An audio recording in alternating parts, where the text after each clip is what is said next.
Vimos ontem a profecia das 70 semanas. E as 70 semanas terminaram no ano 34 da nossa era. No ano 34 da nossa era, Estevão foi apedrejado.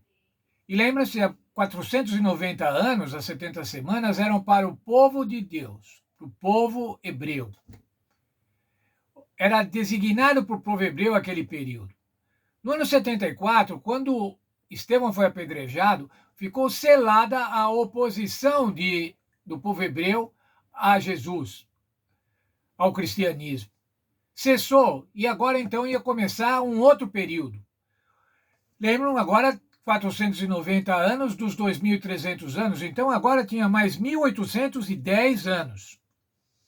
1.810 anos que se aplicariam não mais ao povo hebreu, mas ao povo cristão, a igreja cristã ao longo da história. A igreja cristã formada por judeus e por gentios. Vou ler o texto da nossa lição. Os primeiros 490 anos da profecia das 2.300 anos foram designados especialmente para a nação judaica da antiguidade e para a vinda do Messias. Tinha a ver com a nação judaica e com a vinda do Senhor Jesus. A última parte dos 2.300 anos tem a ver com o povo de Deus, tanto judeus como gentios, juntamente com a purificação do santuário celestial e, finalmente, a segunda vinda de Jesus. Então, vejam lá, 2.300 tardes e manhãs e o santuário será purificado. Os 490 anos já foram percorridos pelo povo judeu. Agora faltam 1.810 anos. Quando você aplica 34 mais 1.810, você chega numa data, 1844. Os primeiros irmãos adventistas, achavam que o Senhor Jesus ia voltar em 1844 e ia purificar a terra, porquanto não havia mais santuário na terra. Então ele purificaria a terra com a sua vinda. E daí então passaram a pregar a vinda do Senhor Jesus Cristo. O que seria essa purificação do santuário? Que santuário?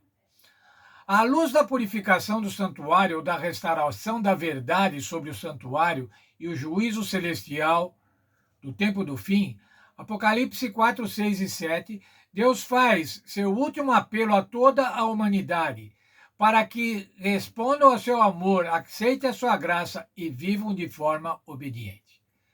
A primeira mensagem angélica, irmãos, tem a ver com a purificação do santuário.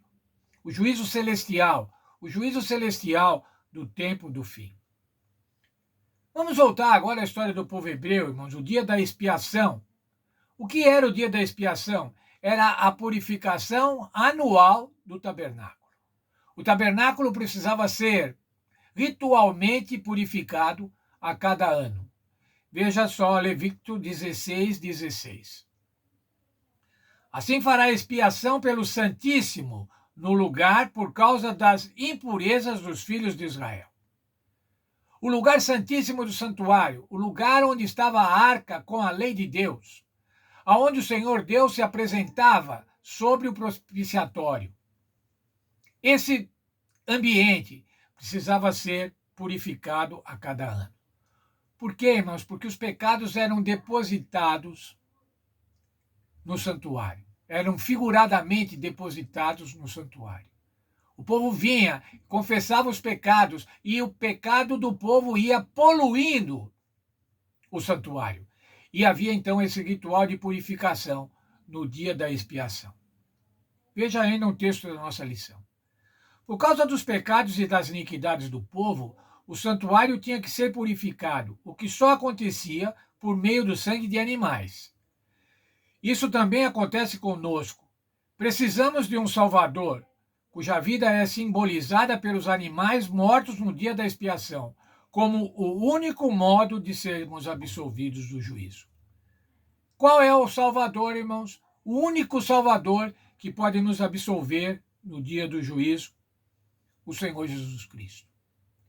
Qual era, irmãos, a atitude do povo hebreu no dia da expiação?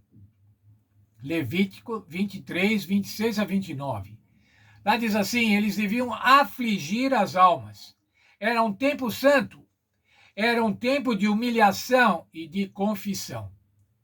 Ainda o verso 32 do mesmo capítulo diz assim: é um sábado de descanso solene.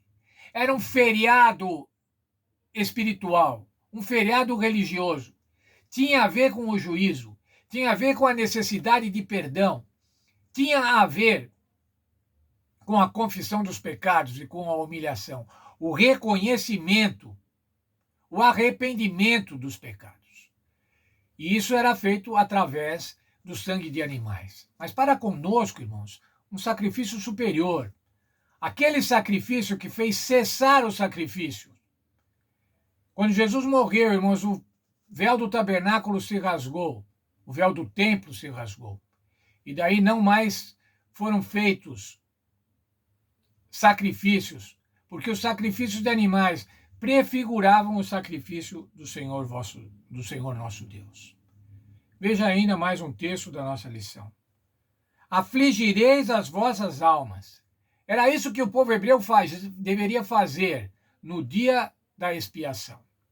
Essa expressão indica que os israelitas deviam se humilhar, examinar o coração, se arrepender, confessar seus pecados e pedir a Deus que os purificasse, enquanto o sumo sacerdote purificava o santuário. Hoje, irmãos, na purificação do santuário celestial, são os nossos pecados que estão lá. Os nossos pecados que estão poluindo o santuário celestial. O que devemos fazer, irmãos? Qual é a nossa atitude? Enquanto Cristo efetua a purificação do santuário celestial, após 1844, portanto, nessa época, que é o tempo do fim, o tempo que antecede a vinda do Senhor Jesus Cristo, é o fim dos tempos, como foi dito lá para Daniel. Essa profecia é para o tempo do fim, é para hoje, irmãos, é para esse tempo. O que devemos fazer?